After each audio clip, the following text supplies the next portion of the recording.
Loud and clear superfast के बाद अब आपको बताते हैं आगे लाउड एंड क्लियर में आज क्या है खास।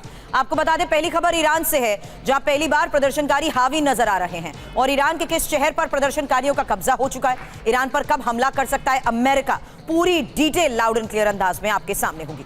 दूसरी खबर है ट्रंप की सनक से जुड़ी। ट्रंप ने यह साफ तौर पर कह दिया है कि वो ग्रीनलैंड पर हमला कर सकते हैं। ट्रंप के इस ऐलान के बाद नेटो कैसे भड़क उठाए और कैसे अमेरिका को पटखनी देने की तैयारी में जुटे हैं यूरोप के देश, पूरी खबर विस्तार से होगी आपके सामने। तीसरी बड़ी खबर कोलंबिया से जुड़ी है, जहां ट्रंप ग्रीनलैंड के साथ साथ कोलंबिया पर भी नजर गड़ाए हुए हैं। आखिर कैसे व्हाइट हाउस में कोलंबिया का चैप्टर आगे बढ़ रहा है, अगला एक हफ्ता कैसे पड़ेगा कोलंबिया पर भारी, पूरी डिटेल होगी आपके सामने। वहीं चौथी बड़ी खबर है रूस यूक्रेन युद्ध से जुड़ी, जहां नेटो के दो बड़े देशों ने ज़ेलेंस्की से एक ऐसा समझौता कर लिया जिससे पुतिन का पारा हाई हो गया है।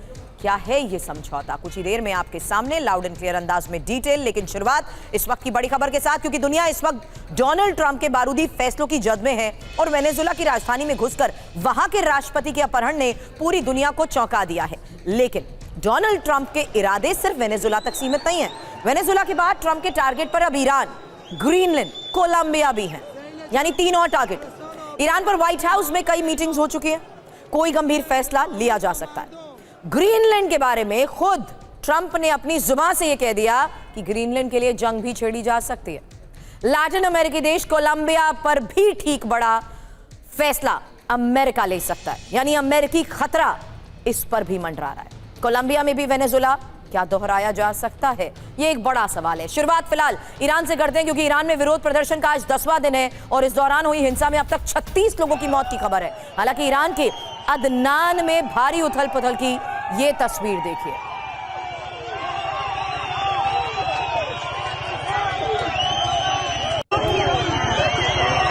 पूरा अदनान शहर प्रदर्शनकारियों के कब्जे में।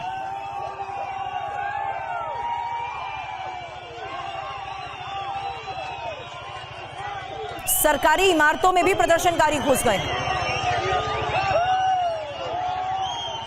सड़क का कोई कोना ऐसा नहीं है जो खाली हो, हर तरफ लोगों की भारी भीड़ नजर आ रही है। ये सिर्फ लोगों की भारी भीड़ नहीं है, ये विरोध की वो आवाज है जहां प्रदर्शन के 10वें दिन अदनान शहर पर प्रदर्शनकारियों के कब्जे का दावा किया जा रहा है।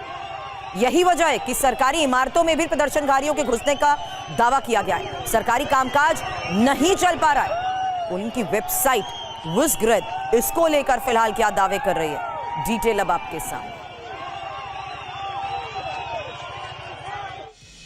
खबर यह है कि 2 दिन से अदनान शहर में जोरदार प्रदर्शन हो रहा है। ये लेटेस्ट तस्वीर आपने देखी है, हजारों लोगों की भीड़ सड़क पर उतरकर कैसे विरोध जता रही है। ये एक और तस्वीर देखिए। सरकारी इमारतों पर कब्जा इसलिए क्योंकि इमारत की अगर छत की तरफ आप देखेंगे तो यहां भी लोग नजर आ रहे हैं। और ये अदनान शहर की आबादी करीब आपको बता दें 35,000 है। और इराक सीमा पर मौजूद अदनान में प्रदर्शनकारियों का कब्जा।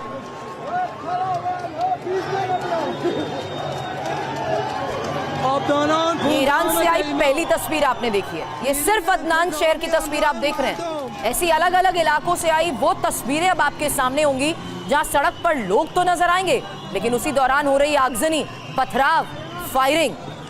हालांकि इस बारे में डिटेल रखें आपके सामने, उससे पहले इस हालात को देखते हुए एक बड़ा सवाल, क्या खमेनी का किला ढह रहा है? अदनान शहर पर प्रदर्शनकारियों का कब्जा हो चुका है, तस्वीर आपके सामने थी। सबसे संगठित प्रदर्शन अदनान शहर में ही हो रहा है। प्रदर्शनकारियों ने पहले टारगेट तय किए, एक एक कर सरकारी इमारतों पर कब्जा किया। प्रशासन का काम नहीं चल पा रहा है। प्रदर्शनकारियों के खिलाफ अब एक्शन भी शुरू हो चुका है, क्योंकि अदनान शहर बहुत अहम है। क्यों, ये सुनिए। इराक की सीमा से लगा ये शहर है, सुरक्षा के लिहाज से बहुत संवेदनशील है, एंटी ईरानी गतिविधियों का यह गढ़ माना जाता है। और यही वजह है स्ट्रैटेजिकली इस इलाके पर लोगों का कब्जा, विरोध और यह प्रदर्शन आने वाले वक्त में और हालात को खराब कर सकता है। फिलहाल ईरानी शहर इलम की तस्वीर अब देखिए, यहां भी भारी प्रदर्शन, बसों को आग के हवाले कर दिया गया, सड़क पर अफरा तफरी का माहौल देखिए।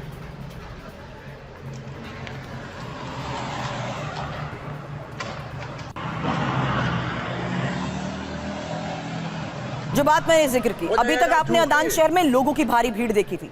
ऐसे अलग अलग प्रांत, अलग अलग शहर जहां हालात बिल्कुल सामान्य हैं, अब ये वो तस्वीर है जहां सड़क पर आगजनी हो रही है, यानी जो फोर्स है सड़क पर, जो प्रदर्शनकारियों को काबू में करना चाहती है, उन्हीं की गाड़ियों को टारगेट किया जा रहा है।